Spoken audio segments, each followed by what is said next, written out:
and understanding and ability to learn to impart not only ourselves but the larger society of mankind. I would also like to thank Professor Raphael Nyakute-Ogu for pioneering, or I would say trailblazing, the establishment of this naturopathic medical institution, of which we are all beneficiaries today. In fact, his efforts brings to mind a very popular quote, and it reads like this: "Says he who follows the crowd will go no further than the crowd, but he who ventures where there is no path will find himself in a place no one has ever been." In fact, his efforts on behalf of alternative medicine in Ghana is worth acknowledging. I would also like to thank the administrative staff, how quick they were in responding to the concerns of the student body, their reasonableness, their approachableness. They really made our stay in the school a very pleasant one. We really appreciate it. Of course, a big congratulations to my fellow graduates, now graduates as well, because it's been a real roller coaster. They've taken a very bold step. I would like to give all you in the audience an overview of what it means to be a naturopathic medical student. Imagine sipping honey and quinine. We all know quinine, concentrated quinine. Imagine sipping these two things at the same time. You all know the taste of honey, and we know the taste of quinine. So imagine sipping these two things at the same time. That's what it means to be a naturopathic medical student.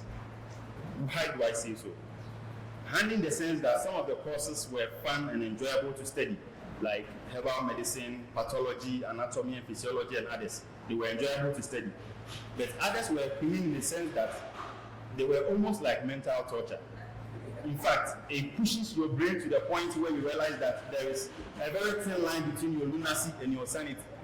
I remember several times during the school, the majority, or I would say the volume of material we had to cover within a short period was so much that I remember several times during the school, I would study very deep into the night, and my head would start aching, and I would just drop my books and tell myself that, man, you can't kill yourself.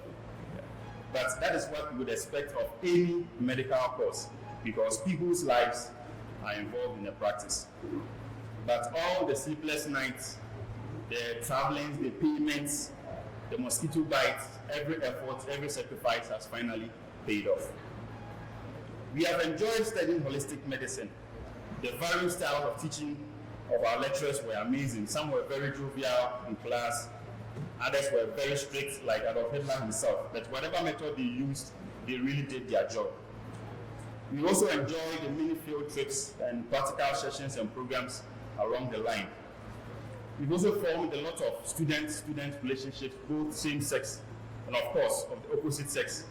And we know that many of these relationships will continue beyond the boundaries of this school. Naturopathic medicine has opened our eyes on how to unleash the power of nature to heal not only ourselves but also others.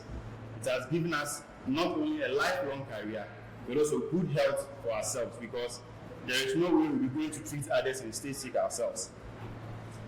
Before coming to the school, many of the students were already practicing medicine to certain degrees. Some were traditional medicine practitioners, some were health network managers and others. And I would say that before coming, our method of treatment were very funny. It was ineffective, it was incomprehensible, even risky. But by the excellent training protocols of the school, we've all been refined into a crystallized unit of naturopathic practitioners. And all the impurities with which we came have been taken out. And now I can say that, confidently, I can say that we have a holistic or a more complete approach to healing and diseases. And we are more equipped now to save more lives. I think every man, for me, I think every man, as long as we are born of a woman, should study naturopathic medicine. Although we will be graduating to begin our careers as naturopathic practitioners, we want to assure you that Nyakute University College will always be on our lips, because she's our cradle, like a mother who has given us birth. And we can also assure you that as we go out there, you will definitely hear of our success stories and our contributions to alternative medicine in Ghana. We know it will make you proud. Although I am not arrogating to naturopathic medicine any supremacy over Western medicine, but we will all admit, if we'll be honest, that as far as healing is concerned, nature does it best. Yes. So we want all of us to come together and help to alleviate this long-standing, improper public perception of alternative medicine in Ghana. Let's keep up the dream, the naturopathic dream. You know, a dream is not what you see when you are asleep. A dream is what prevents you from sleeping. So by working tirelessly, we can all help to sanctify the reputation of natural medicine in Ghana and Africa at large. Although this institution had a very small beginning, we hope to see the dream of this school being fully realized when Nyakuti becomes a top-notch institution, the leading name in naturopathic medical education in Ghana and Africa at large. Just as the Bible even says that the little one will become 1,000 and the small one a mighty nation. And this graduating class, as pioneers of naturopathic medicine in Ghana and pioneers of this institution, I know that if any future story of this school is told, wherever, whenever, this graduating class will not go unmentioned. At this point, I would like to conclude my speech with a very popular quote from a very popular man, Charlie Chaplin. This is what he said, and I quote: "You only need power when you want to do something harmful. Otherwise, love is enough to get everything done." His words are very true.